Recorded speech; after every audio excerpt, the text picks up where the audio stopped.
Call a regular school board meeting of ISD 701, November 8, 2023 at 3:30 PM Central Standard Time.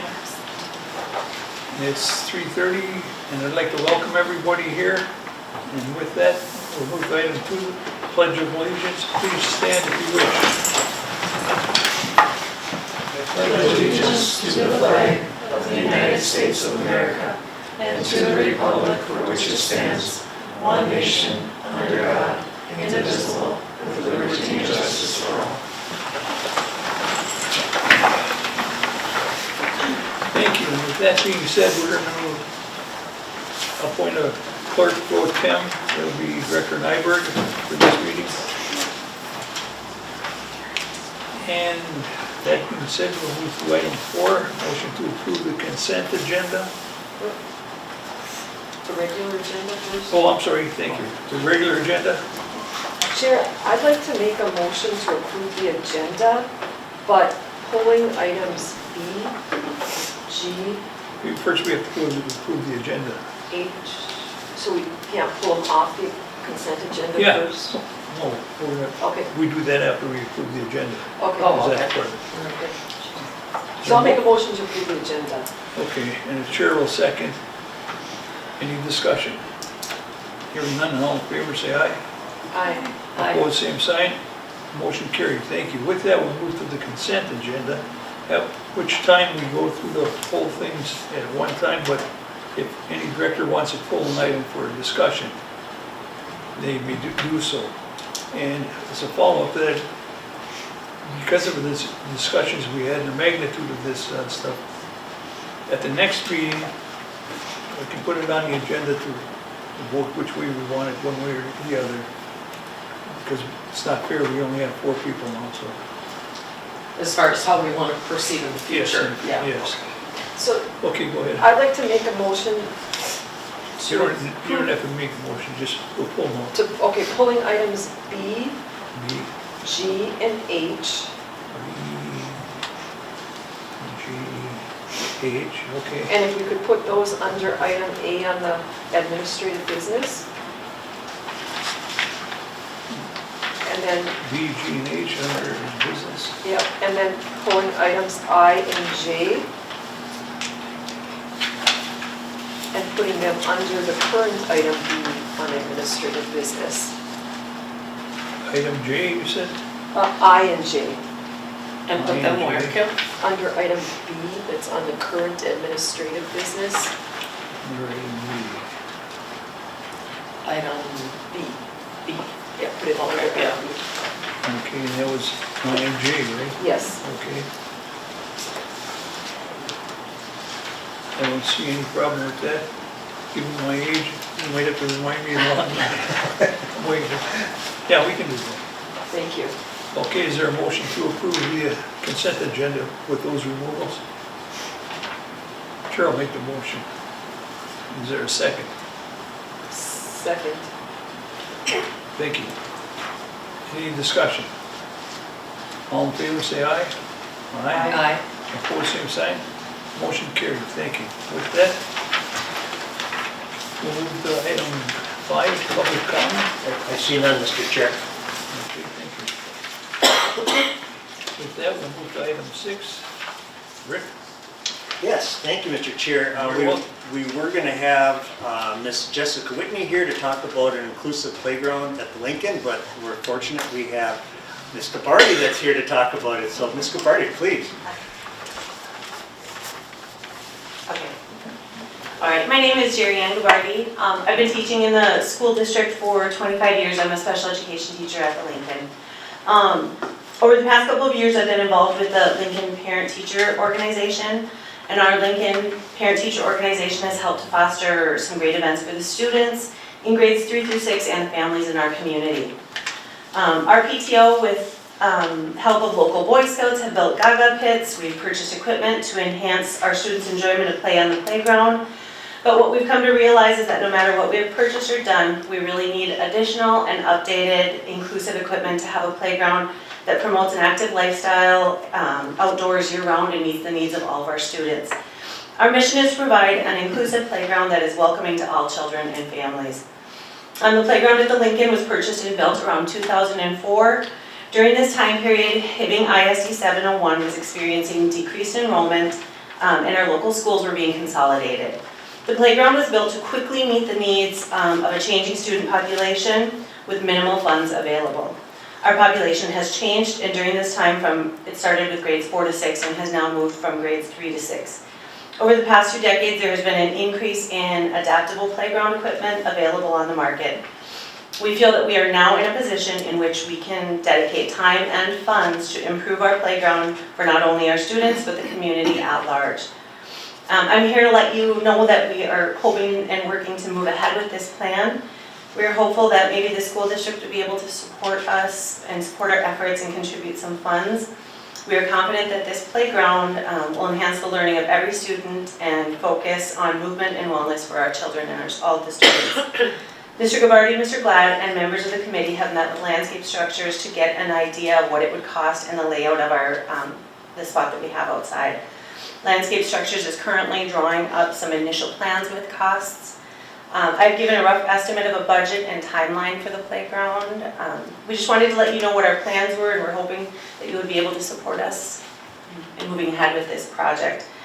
I came in place of Jessica Whitney. We have 3 fundraisers that are all getting picked up right now, and she couldn't leave. So Mr. Vessel was kind enough to let me come and just share with you guys what we're doing. So I'll hope to answer questions. I'm not perfect with everything, but I'll do my best. So if you guys have any questions, I thought I'd have them. Otherwise, I would invite you guys to, anyone that wanted to, we're going to have our next planning meeting on November 20th at 5:30 in the Lincoln Library to begin this process. I know that it looks like we're asking for a lot of money, but what we've learned from the Greenhaven portion was that they said to ask what you really need, right? And we know that we can dedicate some funds. We really know that we can raise the money. We know we can. We already have feelers out there. We have grants already written. We know that we will be able to move ahead with it. We're really confident. We really need something more at the Lincoln. Our equipment is outdated. Everything is really outdated, and it served its purpose, but it's time for us to move ahead. We're also in the center of the community, which we know that it would be a wonderful community project as well. In addition to that, we've also spoken to the city. We don't have complete confirmation, but think that possibly the next year's budget is going to allow some funds for us as well. So I don't know if there's any questions I can answer. So they're gonna tear down what's there? Yes. So what are they doing with that stuff? It can, once playground has been torn down, it can't be utilized anymore. Why? I would imagine it has to be a liability. So once it goes down, it's gone. Anywhere in the country, you can't reuse playgrounds. That is, I don't like that, but who am I? Yeah, I don't know much That about doesn't that. make sense, but yeah. Right. I Okay, would imagine so- probably because of the use and the weathering. So the old will be gone, The older and then we'll start from the beginning. Right, and what we are hoping is that we can build a much broader, that we can spread it out a little bit. Some of the behavior problems we have is because everything bottlenecks. The kids Yeah. bottleneck at one spot, Yep. and we'll get fights, we'll get arguing, things like that. So we feel like that'll be something that really improves once. That will help, and my granddaughter, who's in 4th grade there, said she can never get on the monkey bars, ever. Not one day. Not one day can she go on the monkey bars, and I said, why? She said, because they're always full. She said, there's always a million kids. Yep, and our hope is that So it's those like, those I 4th think graders we will get need the more. playground before their 6th grade year. But Yeah. when Landscape Structures came, they said, our equipment is so outdated. So he's like, if you have probably over 20 kids, it's gonna be a fight. Because of the way it's arranged. It's from Yeah. 2004, I mean. Yeah, Yeah. that's a long time, Mhm. actually. Yeah. What, 16 plus 3, 19, 20 years? 20 years. So with, oh, I'm sorry. I was just gonna say, with the grants and with the money that is possibly coming from the city, if we didn't do the $50,000, would this still move forward? I can't answer that completely, but we're hoping to, yes. We're hoping to move ahead with it. And then I'm sure we could get this from Trina, but maybe Jessica already has this, or you may know too. When you talk about that the enrollment now is going up from it, currently going down, it would be interesting to see those numbers, not just because we combined as far as schools, but the actual numbers to see Right. exactly how much that has grown to make that. And I think she was saying more because of the additional grade. Okay. So now we're having additional students because of the grade. And recently we've had an influx of students at our building, and so I think that was why she had And placed a that. question for Carrie, how much did they raise for the Greenhaven? How much did the community contribute, do you remember? Wasn't it like I 250,000? think the whole project was like almost 300,000. And the district didn't pay, right? Except, 25,000. and all the rest was community. The city donated, I think, 25,000. Okay. And then the rest was all Grants and grants community, and, yeah. yes. Okay. I have one more question. Go Sorry. ahead. How does recess work at the Lincoln right now? Was it only during COVID where certain grades, a group could be on the playground while the other group kind of had to be in the field area? Or is it never like that? If it's recess, anybody can go anywhere? They don't try to separate anything? It's just based on their lunches, so Okay. third grade lunch has recess, fourth grade lunch, fifth grade lunch. But in the mornings, they're all there together. Okay. And then in the afternoon, sometimes teachers will bring their kids outside and, they're all over together. So my only other question is, I think last year, the year before, we had talked about like the fencing around the playground. This is keeping this fencing as it is and the location as it is. It would just be expanded. And when Mrs. McDonald was talking about how much the Green Haven cost, we figured that ours would probably be about double that. And so that's why we were shooting for that. And since the school district put in 25,000 the first time, that was the Hoping for. hope for seeking out 50,000 for this one, since it will be double the size. Well, and you mentioned it's at the center of town and where it's at, and given, safety concerns and things change over time, could there be any grant funding available from a safety perspective if we wanted to do something different with the fencing, or I don't know what it might be, but. Jessica Whitney has sent out so many grants, Okay. so many grants. So yeah, we are seeking as many funds as we can. And there are monies available. So we feel that we'll get there. Nice. I think too, there's so many sports that are held at the Lincoln that a lot of the times I see younger kids out there while the other older kids are playing their Right. sport inside too, so it is nice. And anytime you drive past there in the summer, there's always kids out there. Yeah, so hopefully the city contributes, because it really is a community Right. playground. Yeah. And my other thing, since we're talking about playgrounds, I just want to get on record. I'd like to see a skating rink be put at the Lincoln on the green space, so that the kids at the Lincoln could skate, maybe during gym time or whatever. I'd love to see an outdoor skating rink. I mean, there's one at the Green Haven. It'd be nice to get one right there. We have the green space. I know it has nothing to do with you. I just wanted to say that. But that's a city skating rink at the. It is, but I think they use it, the kids use it, I think, occasionally. I'd love to see a rink at the Lincoln. We have all that green space, right? Okay. Thing goes there. Yeah, in I the think they winter. cross-country ski maybe. They cross-country ski, but you could do that around a rink. So, I don't know, just an idea. Miss Cabrera, Whoever's listening to me. Flood the tennis courts. I just, maybe you could take back to your group that the board will, I believe, I don't want to speak on behalf of the board, but I will certainly work and help to bring this to fruition. I think it's something that we could support. It might be through some of our capital funds, it might be from some of our maintenance funds, but I think it's definitely needed, and I just really appreciate your committee's work. And if you can do anything like that committee did at Green Haven, Yeah. we'll sit back and hold our breath, because that was awesome. So, but thank you for pursuing it, and if you need any help, just reach out to me anytime, and I'll certainly help you. Thank you. Thank you for your time. You bet. Very good. Item 7, administrative reports. Item A, directors. Chair, I was just gonna commend the girls cross-country team for their state performance. The send-off was very nice. And also our music department and the Prism concert, it was wonderful, so. Very nice, thank you. Anything else? I just want to offer condolences to the Johnson family upon the passing of Adam. He was a highly thought of alumni of Venus, contributed a lot to our school and our community, so I just want to offer our condolences. Thank you. Now, is this where we just moved the B, G, and H? No, Oh, now we'll go to the student representatives, or representatives. Eddie? I mean, I was talking to Mrs. Sikora about fall ball and she said that they had spent over $5,000 on the equipment for like the DJ equipment, and I thought it was very nice of them to do that for us. Very good, thank you. Who did that? Mrs. Sakura and I think Mr. Snyder helped with that, but they spent over like $5,000 For the music? for the DJ equipment for fall ball. It came from our new Pepsi vending machines. So that's, they gave us some startup money for going with Pepsi and.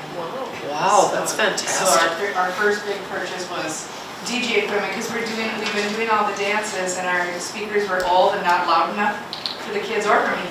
So we got lights that go along to the beat of the music and a subwoofer and all the things, so it was really fun. And then Chad was the DJ and took the request from the kids ahead of time, so. So we're all set for the future and just We're need- set for the future and we just- can use it downstairs, you know, for like the retirement breakfast or things like that in the cafeteria. Yeah. It's very mobile. Yep. We don't need to set up the lights for that. Not the DJ lights, but the sound system with The really sound good system speakers. is really, really good. And then we wanted to thank the parent committee. I know Sarah was a part of that too, because the fall ball is always something really special for our kids. So it was a fun night.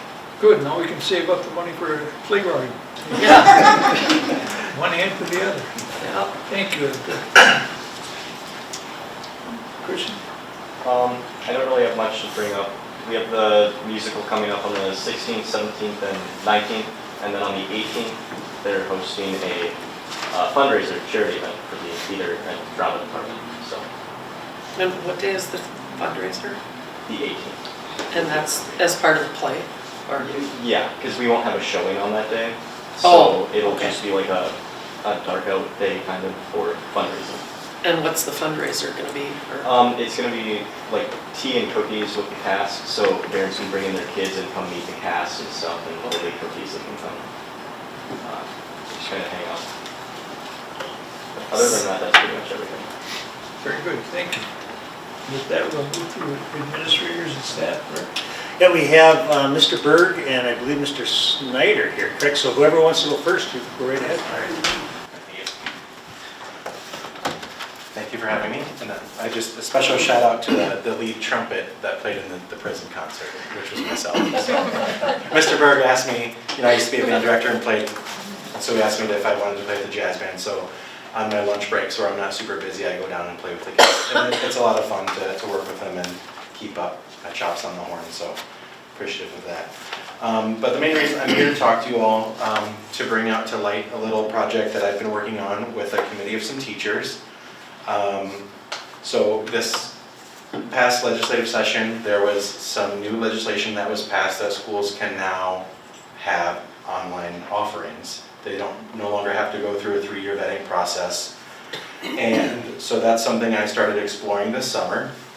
And then when we had our first department chair meeting this fall, I brought it up to our department heads. And I said, this is something that I foresee coming down the pike. And I want to make sure that we are ahead of the game and that we are a leader in this and not a follower. I don't want an area school to come up with something and then we're scrambling to keep up with the Joneses. So the department heads thought it would be wise to form a committee. So I offered up committee positions to every department, and then we formed our online school committee, and we had a living document that I printed off kind of our framework that we've been going off of. And we had our first meeting about a week ago, and we're just kind of in an exploratory phase right now. And it started with a student survey that I sent out a couple weeks ago to our student body, 7th through 11th. I didn't send it to the seniors because it wouldn't really affect them. And it was simply just 3 questions. It asked what their grade was. It asked if an online option for classes was something that we had, would that interest you? And I had 106 students respond. 47 said yes, 37 said maybe, and only 22 said no. And then I said, if you answered yes, would you be interested in either full-time or blended option? And 15 students said full-time, The other 71 said a blended. And what I mean by blended is not having kids in class and online, but maybe you're here for chemistry and band and art, but then maybe you're doing your English and your math online. So that would be like a blended, kind of like how a PSEO student is right now, if they're not full-time. You know, they still come in here for some classes. And then I said, provide any additional feedback that you would offer to explore. And again, with 100, I was going to print it, but it was like 12 pages of all their responses, so it just didn't really work out. But it was interesting to have the students' feedback. So I brought this data to our committee, and then along with the guidance from NDE, that was kind of our starting point. And you know, the questions that I had the committee think about before we met is, what would online classes look like for Hibbing High School? What are our expectations? Would we offer just basic classes, more advanced classes? Are SITS classes an option? How can we partner with the career academies and work-based learning? Is this something that we could pilot for this fall? How would this work in our ALP setting? And then, you know, how would we support students who are on an IEP or a 504? And initially, I just planned for half an hour for that initial meeting, just to, you know, put together some ideas, but we met for over an hour and it was really productive. So right now we're working on a mock handbook of some expectations that the teachers would like to see, and even putting together just what the school could look like. And what we're doing is we're not creating something from scratch. We're trying to look at other school districts who are already doing this with success. So we're looking at Young schools, Big Lake School District, AEO out of Duluth, which has 1,200 students full-time online. And we're researching it. This year we lost 16 students to online school, and last year we lost 18 to either online or homeschool. So it'd be nice if we could keep these students in-house taking classes from a teacher here at Hibbing rather than going to Minnesota Connections Academy. And we're hoping we're going to be meeting here in the next couple weeks to kind of do the next steps. And I don't necessarily know what those will mean because this is very teacher-led. But I definitely think it's something that's coming. And again, I think we're a little bit ahead of the game. When I went to the Minnesota Principals Law Conference a few weeks ago, or 2 weeks ago, I asked principals, we're just getting together to start something. I just had a teacher from Mesabi East reach out to me yesterday that they are also starting researching this and what it will look like. I think it's great to give this as an option to students. My question, and again, maybe we don't know what this fully looks like, but can you tell me how this would be different than online school when we were in COVID? Because, you know, during that time, and we saw students not, you know, be successful and scores drop and that learning loss. How could we ensure that this would still, you know, make them stronger? Yeah, and that's what the guidance, following the guidelines from NDE states that it can't be less than. It's got to meet all the standards, it's got to have the rigor of an in-person class. And so my task to the teachers when we're developing what this could look like is, if we come up with this online option, I want a student who has a Hibbing diploma that was maybe 100% online. When they walk across the stage, they are just as prepared as somebody who had in-person classes, whether it be to go to a 2-year school, a 4-year school, into a trade. And part of that is we learned from COVID. I was a teacher during COVID, so I had some stellar students that disappeared off the face of the earth. I also had some students that had a lot of success, that now that they weren't in front of their peers, they were participating more in discussions, submitting their assignments in a timely manner. And those are all the things that we need to figure out what worked and what didn't work, and make sure that moving forward that it's something that is, you know, going to set the students up for success.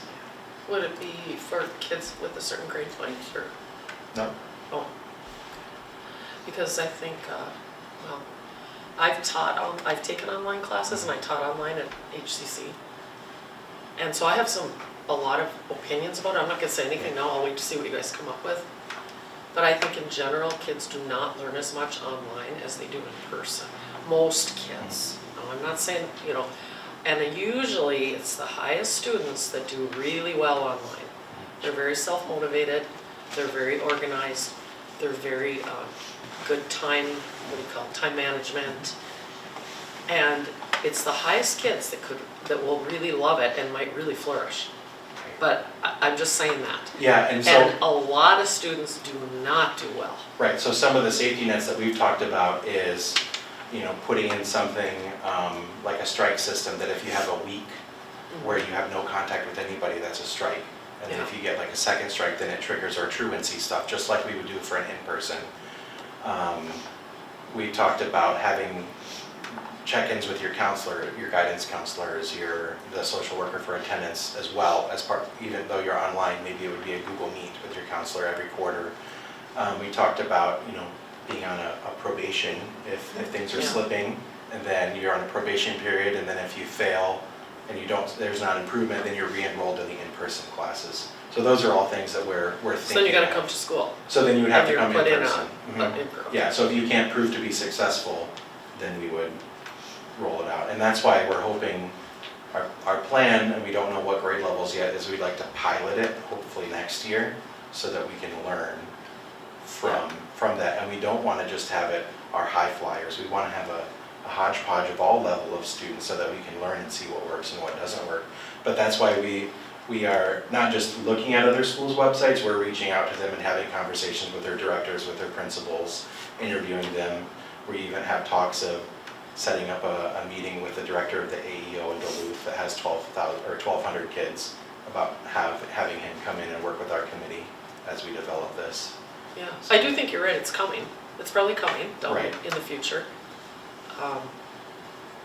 Personally, I don't like it, but we need to be ahead of the game, so I support it. I support that you're doing it. Right, thank you. And, before we ended our committee meeting, I Googled the signing of like the Declaration of the Founding Fathers type, that oil painting. And I turned around and I said, "This is us." And then Carl Sanders pointed to one of the bald Founding Fathers. He's like, "That's me." And again, it wasn't a perfect union when we started, and we learned from that. But I'm hoping that we already had a little sample of the good and the bad from distance learning, and we want to make it way better. Yeah, awesome. Less kids in our hallways, which is never a good thing, but. Right. you know. And one thing we did talk about is, obviously, we want kids in here, and one thing that has been talked about is the online option will not have the full course catalog. If you want to do pottery, unfortunately, you got to come here. There are certain things that will not be online because it just won't live up to that expectation. You're probably not going to do welding online. You got to be in here with Mr. Sepola or Mr. Abadi. So there are certain things that will remain here, brick and mortar, but there are other things that we could. But like Englishes could possibly work. Because these are all, right now, the plan is it would all be asynchronous. Correct. What's asynchronous? They can do it when they want, but it's not like. Right, so you won't have to log in every You don't single log day in to be at a with your certain teacher. time. If they do it whenever it's convenient. Oh, like in So, college. so for example, Some- it could work for a blended student, so maybe they really want to take SITS Chem here in person, but they also want to take Spanish, and it's at the same hour, and now they have to pick and choose.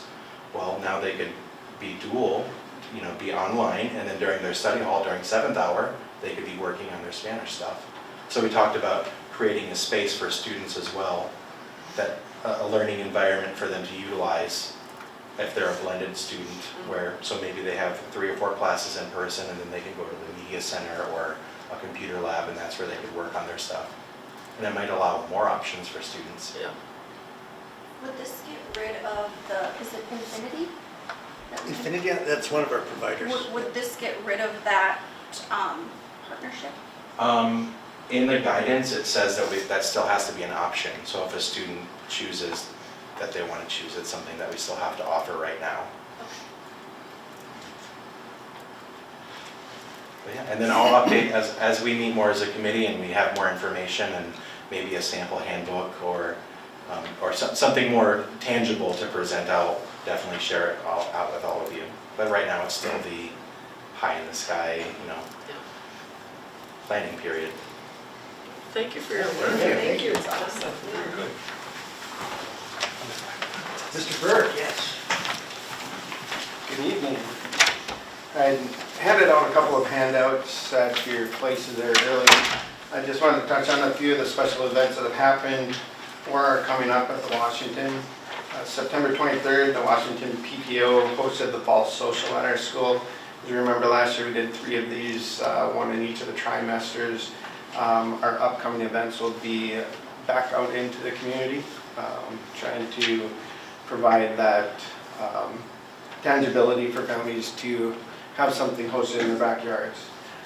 October 23rd, Washington staff partnered with the ELC staff, and one of the handouts I provided you was the introduction and overview of ALICE training. This summer in August, we have 13 staff throughout our district attend a 2-day training, Train the Trainer workshop in Duluth. And we basically touched on in our in our October 23rd PLC, just an overview of ALICE. The flyer itself is just a summary that speaks to the philosophy and background of our trainings. We will dig further into this as the year progresses, further discussions as well with our safety plans and so forth at the district level.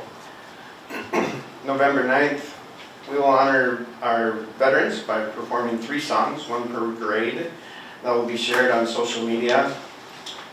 Veterans Day is on the 11th, which is a Saturday, and typically honored on Friday, but we have teacher conference exchange day, so that will be on Thursday the 9th. Lindsay Bajur is kind of heading up and at least assisting with that, with these 3 performances, and I will videotape and get those out on social media. We also have and have been requested to send cards to the VA hospital, so various classes will be participating in that as well. November 22nd, we'll be hosting a powwow during the day for our students. This has been organized by Chaz Wagner, our Indian Education Coordinator. December 14th, Washington Elementary School, we will be hosting our winter concert.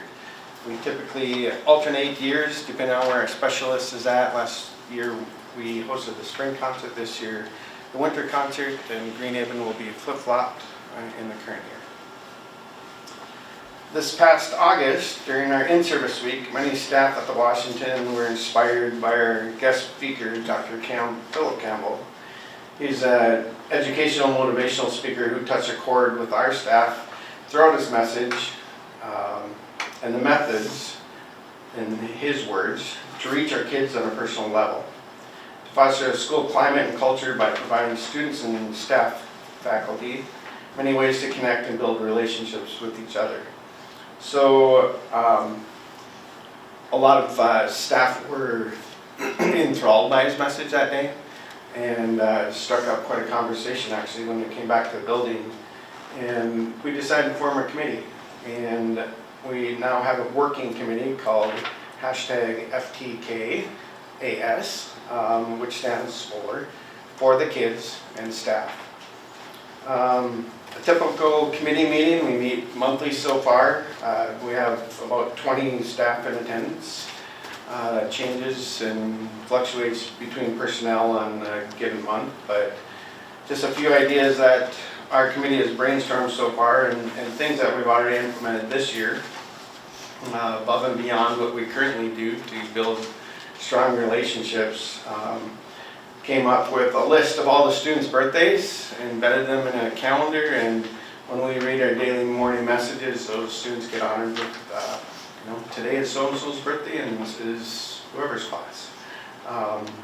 Birthdays are a special treat for a lot of kids, especially at that age, and having their name read over the PA system, it's like, wow. So created a Google Doc for that. Staff plugged in all of the student birthdays from their classes, and we have a list of special events and birthdays at our PA station. Our pledge and junior jacket pledge, this began October 2nd. Students recite with the teacher reading the morning message. Sometimes a teacher may bring 4 or 5 students from the class and they read recite the pledge and junior jacket pledge over the PA after the teacher's done with the morning message. On Fridays, we also incorporate a school song at the end of our day, kind of capping off I shouldn't say Fridays, capping off the end of the week. During Thanksgiving week, it'll be on Wednesday. But really, all those things help to build that commonality of school pride and trying to thread that up through the youth to our older kids. The class tribute piece, we get visitors that happen to qualify for state and different honors, and they come and do walkthroughs to our school. The graduates the last few years have been coming to our school and walking through, and we get to honor them as well. Our younger students really look up to those individuals. Well, we've decided we'd like to honor our own students within house, so classes assemble the noodles from the gym and make an archway, and we have bubble machines, and at least 3 times during the school year now, each class will be honored, typically with a partner from their grade, another class from their grade, and they walk through and do a loop up and to 2nd floor and down to the main floor, and all the kids cheer for them and honor their unique attributes and abilities and thank them for being in our school. So it's been kind of a hit so far. We've had a couple of rotations of that already. The last piece, this is a real work in progress, really taking a spin off of PBIS and really working towards those positive behavior incentives and trying to, at least by the end of January, because that's when we typically see a lot of, it's cold, we don't get out, just cramped inside, behaviors start to pop up a little bit, the grind of the year, rigor starts getting harder and harder. Really starting to do an incentive program so kids can, at this point, we're talking about earning tickets, and earning various levels of tickets might earn you a different activity. Might be 5 tickets, you get popcorn.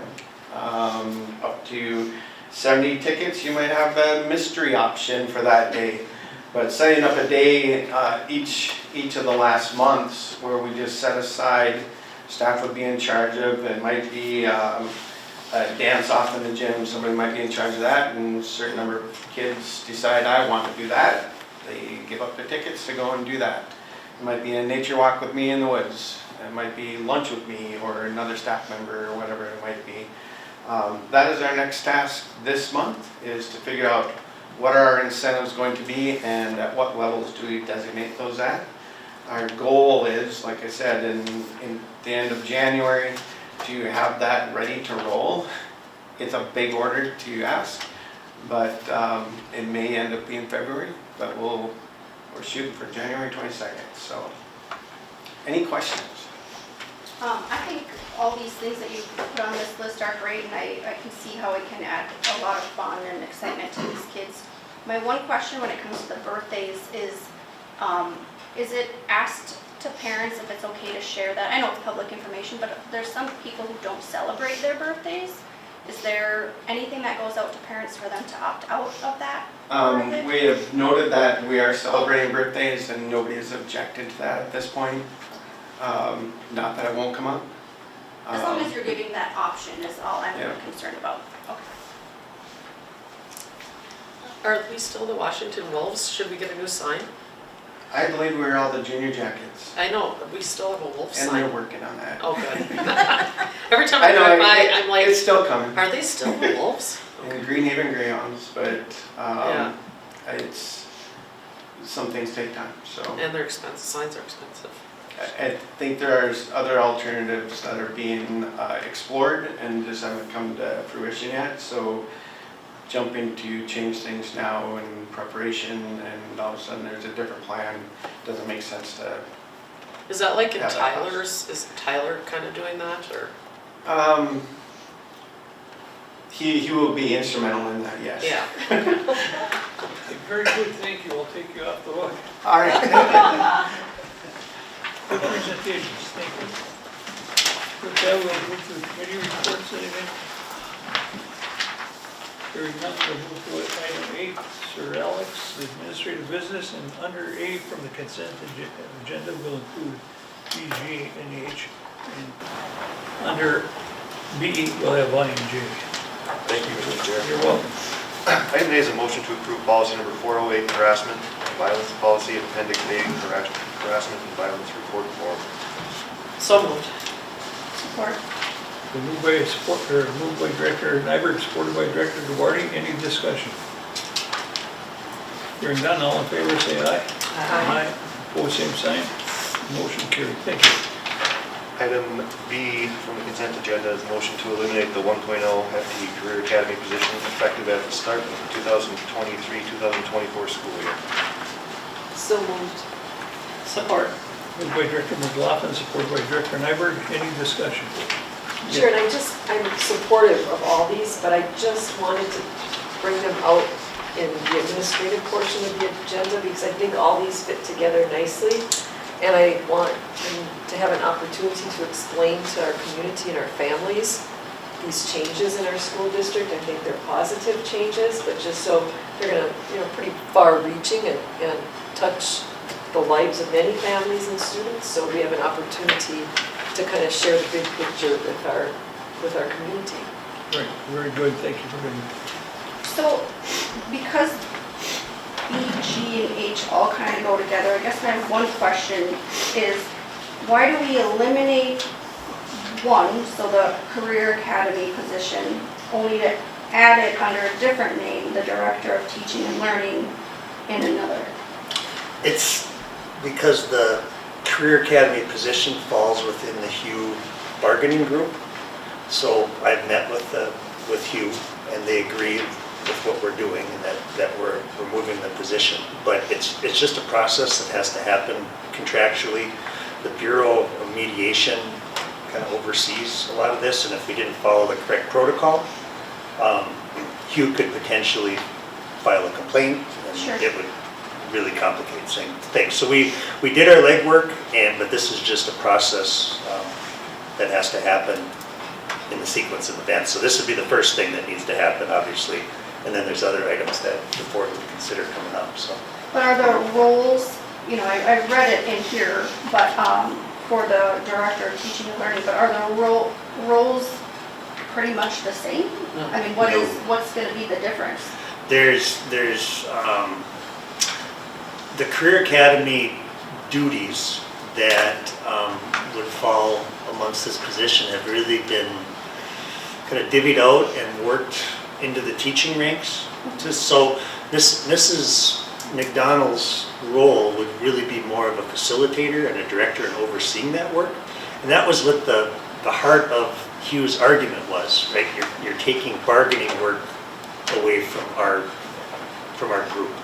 So we made the argument that we weren't, and they understood what the process is. So again, all the duties that will happen in the Career Academy still need to happen. All those roles still need to be fulfilled, all those projects still need to be completed, but how it's going to be divvied up is going to look a little bit different going forward than what it did with a Hugh member leading that Yeah, and the office. reason it was in Hugh is because that was the person we found that was willing and wanted to do the Career Academy job, Mr. Brown. And he was a teacher. So that was part of the deal with him, to stay as in the teachers union. Yeah. But he would do the Career Academy job. Now we don't have to do that. And we don't even have to have the Career Academy director because he got it started. He got everything going, and like you say, now it can be divvied up a little bit. Right. Whereas the Director of Teaching and Learning is way more. It's all our curriculum, it's everything that we do as far as teaching and learning for our teachers and our students. And she'll be doing it for Chisholm too. Yeah. And didn't we quickly find out that after the Career Academy position was filled, and within the Hibbing United Educators, wasn't there another memorandum of agreement with Hugh because of the time element? It didn't fit nicely into the work schedule of Hugh. That was an issue. Yeah. Teacher on special assignment. Yes. Yes. So we're just basically, we don't have that anymore. It feels like it But except that the Director of Teaching and Learning will be into, in my opinion, a more appropriate. actually more Position. appropriately doing it. Yeah. Okay, all in favor, say aye. Aye. Opposed, same sign. Motion carried. Thank you. You'll take G. Item G. No, like we talked about, go ahead. Item G is a motion to approve the MOA between ISD number 701 and the Hibbing Administrative Unit to create a 52-week Director of Teaching and Learning position to be part of the Hibbing Administrative Unit beginning with the 2023-2025 collective bargaining agreement. So moved. Chair will support. Moved by Director McLaughlin, supported by the chair. Any discussion? So I maybe just add that, the sequence of events here, the first event would be to eliminate the position from the Hugh bargaining group. The second role would be, now we're adding this to the administrative unit. I just can't arbitrarily add a position, it needs an agreement. So that's what this is basically defining, the parameters of adding that position to their bargaining group. Right. And I have to say, I'm so proud of our district. How many other districts in northern Minnesota actually have invested in a teaching and learning, a director of teaching and learning? You know, Hibbing used to have a curriculum director. I remember Frankie Schlander Yeah, she- did that for years. But And then that position was eliminated, I believe. at that time, she was assistant superintendent, it was called. Okay. So then And then she people thought did that because she's not an assistant superintendent, so then the title changed to curriculum director. director, right, but then And for grant years writer. now, we haven't had that. No. And it's just been additional duties onto our principals and other administrators. And now we are actually investing in this the most important position we could ever invest in for our district, for kids to learn and teachers to learn and get better. So I am really, really in favor of this. Okay, all in favor, say aye. Aye. Opposed, same sign. Motion carried. Thank you. The last part of that is H. Item H is a motion to approve the transfer of Carrie McDonald from a 48-week elementary principal to a 1.0 FTE 52-week Director of Teaching and Learning effective November 13th, 2023. So moved. Support. Moved by Director McLaughlin, supported by Director Nyberg. Any discussion? Hearing none, all in favor, say aye. Aye. Opposed, same sign. Motion carried. Thank you.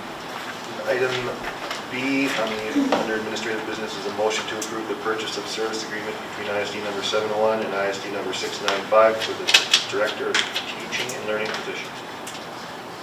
So moved. Support. Moved by Director McLaughlin, supported by Director Gabarty. Any discussion? So I just want to clarify, I know, we initially had been talking about this position. It was going to be a position that Chisholm was going to purchase one half of the time from us, and they were going to purchase, they don't call it Career Academy, they're calling it Pathways. It would be Pathway support, and then it would be curriculum support, the World's Best Workforce, the READ Act, all the other things that are happening. But in the last week, Chisholm has pulled back from the curriculum piece, but is still interested in the role that Mrs. McDonald could provide to help them get their pathways up and running and get their internships up and running. So it's not purchasing a half of her time, it's purchasing 1/4 of her time, just strictly related to pathways. I think I have a feeling in talking with Mr. Moore, they're a little bit nervous about the price tag, and understandably, it's expensive, but these initiatives to get good work, it's going to cost. And I do think that Chisholm, once Mrs. McDonald gets in and they see how productive she is, how effective she is, they're going to be asking for some additional support along the lines with the READ Act, because just the READ Act itself is driving a lot of this position for me, because there's so many initiatives we're going to be responsible for in the next 2 to 3 years, and so much planning that needs to happen that we need somebody that's focused on that, and that's my main goal for this position, along with all the other things that we've just talked about. Who does their curriculum in Chisholm? They have Robbie Albert that works as a part-time dean and a part-time curriculum person for elementary. Then they have Teresa Allen that does a similar role in the high school. But again, I wanted to point that out because some of our conversations have been that they were purchasing a bigger portion of it, but it's 1/4 of their time. Excuse me. It's a quarter, not a third. Oh, I'm sorry. See, because we were doing math issues together. Mrs. McDonald, a math teacher, I said it'd be 1/3, and she goes, so that's 30%, right? And I'm like, you're the math teacher, what do you mean? So then we got confused and talked a quarter. I apologize, Mrs. McDonald. This is 1/3 of the time, I apologize. I We didn't know went if it back and changed forth. since I. We went back and forth a couple of times, I apologize, so. It's 33 and a third. Correct. I got that. I took Correct. accelerated math at Hibbing High School. I can do Correct. calculus, but not basic math. But it's, her focus, well, in Chisholm will be just on the pathways, Just on the path. not on the curriculum. Correct, yep. And the agreement with Chisholm is 2 years or? Yes, with a 60-day opt, either party can opt with a 60-day notice. Oh, it's 60 days. Yep, yep. Okay, all in favor, go ahead. Has their board approved this yet? Their board has not approved, they would approve on 13th. It's on set to be on their agenda to approve next Monday. If it doesn't get approved for some reason, then we're gonna have to revisit our role and our relationship. But it seems pretty confident that they're moving forward with the way it's presented. Okay, all in favor, say aye. Aye. Opposed, same sign. Motion carried, thank you. And item I from the consent agenda is a motion to approve the transfer of Robert Bestel from 48-week elementary principal at the Lincoln to a 48-week elementary principal at the Greenhaven, effective November 13th, 2023. So moved. Moved by Director Nyberg, supported by Director Gabarty. Any discussion? Hearing none, all in favor, say aye. Aye. Opposed, same sign. Motion carried, thank you.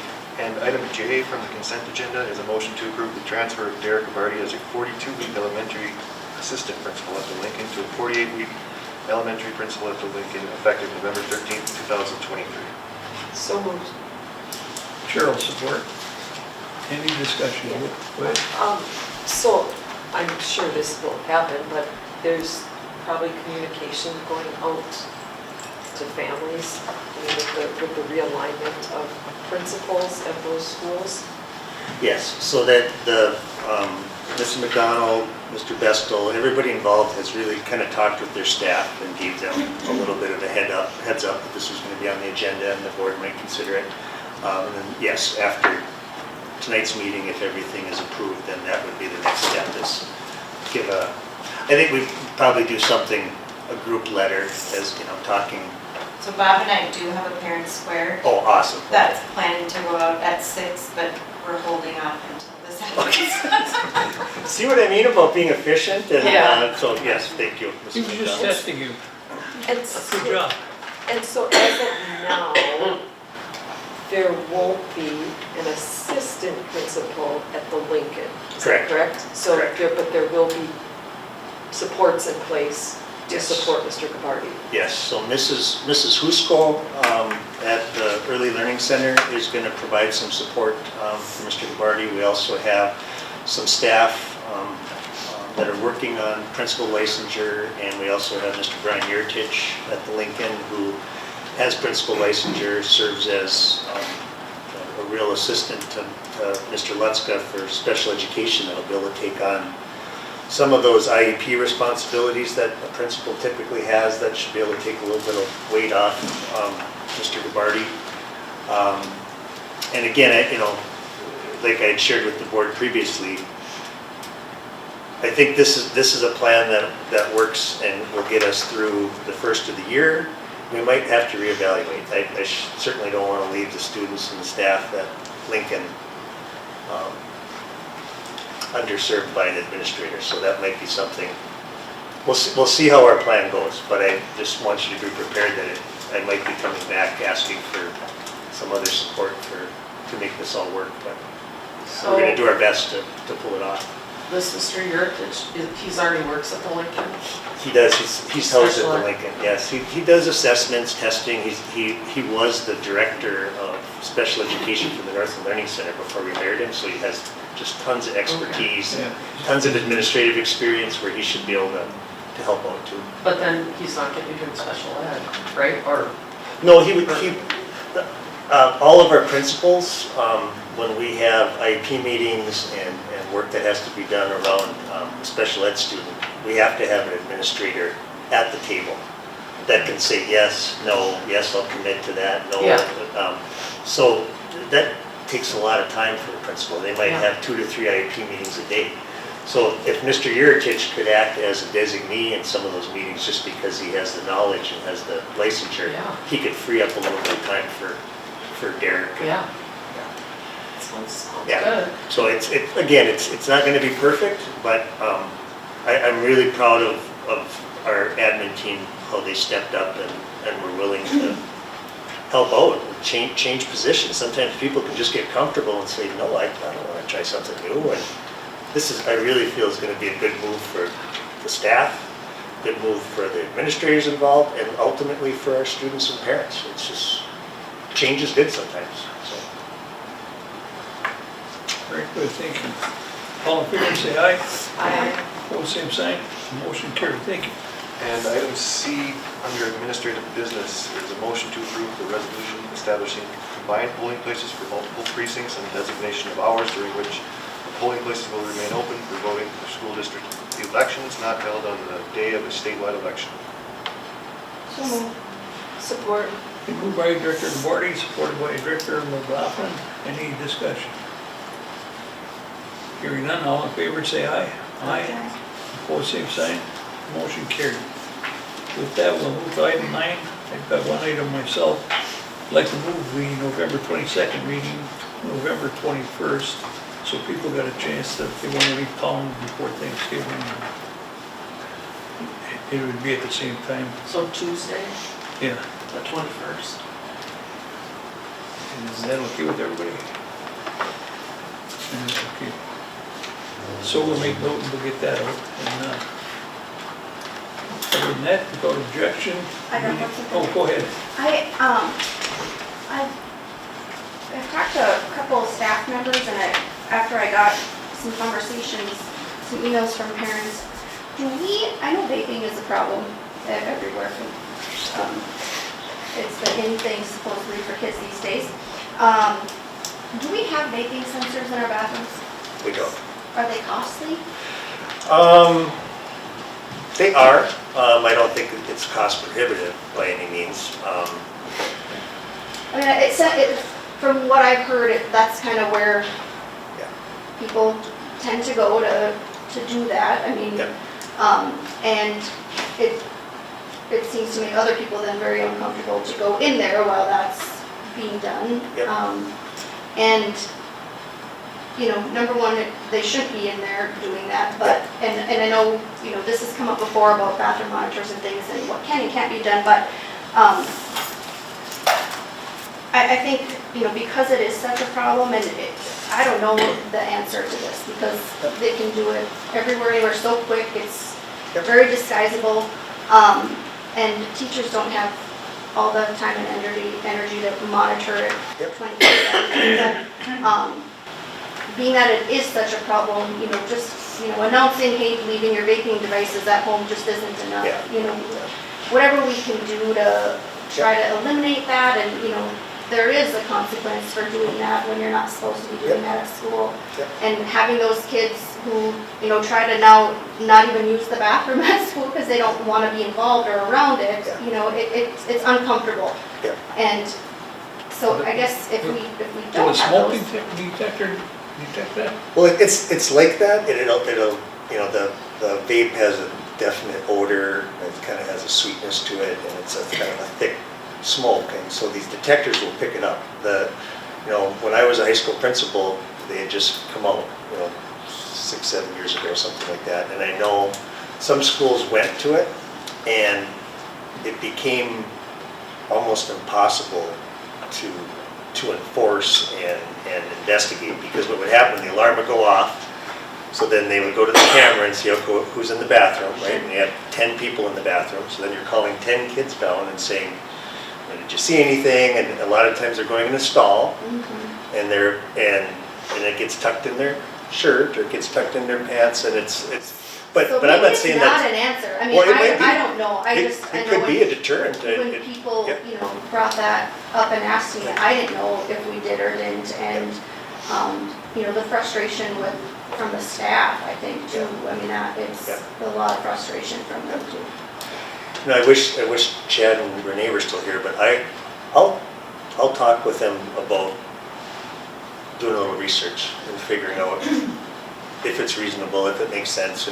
I know that, I don't want to give that a reason. I know how overwhelmed they are with discipline issues today, and if the vaping sensor's going off, I'm not saying that's an excuse, I'm just saying I don't want to overwhelm them with something that they can't manage, but let me do a little digging and I'll see what they think and get a recommendation. Okay. I know it's not expensive. I mean, I shouldn't say it's not expensive. They might be $700-800 a monitor. So 5-6 bathrooms, it might be $5,000 for us or something. Why don't you check with MSBA to see what the other schools around the state are doing? Yeah. Maybe somebody's got a Yeah. solution. And I think it's one thing, I mean, to invest in it, right? If they go off and we can reasonably conclude and handle it, but if they keep going off and we can't tell and do anything about it anyway, Then it's not worth it. then it might not be. But I get it, because, Yeah. you know, if you're a kid that, you know, is real straight laced, and you don't wanna do any of that, you don't wanna go in the bathroom if kids are doing it. Yeah. I get that. And we But had are a kids little, doing it in the hallways too, between classes? I'm sure they are. Not that I've seen. Oh, not just the bathroom, pretty much? I don't know if they like do it in the open, because usually the only way you can go to the bathroom would be like in between class periods anyway, so. Okay, I mean, cameras would pick it up in the hallway. in the hallway. And what's the punishment if you're, say the camera saw someone vaping in the hall? well, I don't know exactly, but I mean, it would just follow our discipline policy. And I think one of the issues is, when we had an SRO in this building, we had a little bit more authority to investigate those and write tickets for, and the SRO would write a ticket for vaping. Oh, So not having the SRO, I think, complicates it a little bit too, but I'll do legal some research. ticket. I've thought about it. I mean, yeah. Abby has mentioned it to me as a concern. We've had former student reps that have mentioned it as a concern, that it's, that it's happening, and it happens in, the kids know where the adults aren't at certain times of the day, so it could happen in a stairway, it could happen in the back of a room, it could happen,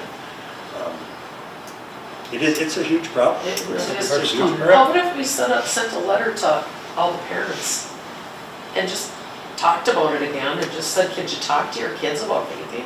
Yeah. I mean, I'm not gonna tell any kid what to do, Yeah. but when they're in this school, Yeah. they should be doing it. Right. If you're gonna do it outside of school, you know what I mean? Yeah. I'm not gonna force anything down anyone's throat, but at this school, it shouldn't be going on. Yeah. But it is. Our student rep from You know. last year told us where the blind spots were, where the Yeah. cameras. They said they're going The up kids there know where the smoking. cameras are, he So said. then we got some new cameras to cover everything, so that, then they'd have to, hope they wouldn't, but at least we narrowed it down a little bit. And we have had Yeah. programs in the auditorium where we've invited parents, I think some of the school board have gone there about some vaping education. Yeah. They're not super well attended, I mean. No, that's what I'm saying, maybe a letter or something to Yeah. put online. Yep. Just a reminder, talk to your child about vaping again. Yep. You know, keep at it. Just say it's something like it's growing. It's growing, it's becoming a problem, please talk to your child. I'm sure that Mrs. Sikora and Mr. Snyder would take any help they could get, and if a sensor is something that would be helpful, because it's something they deal with every day, multiple times a day.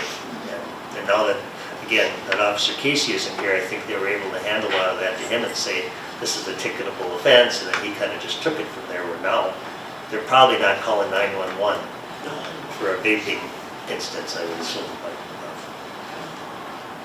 But I'll check on that. We'll get you an answer. Okay, good discussion. Thank everybody for coming here. Without objection, meeting is adjourned at 4:35. Thank you.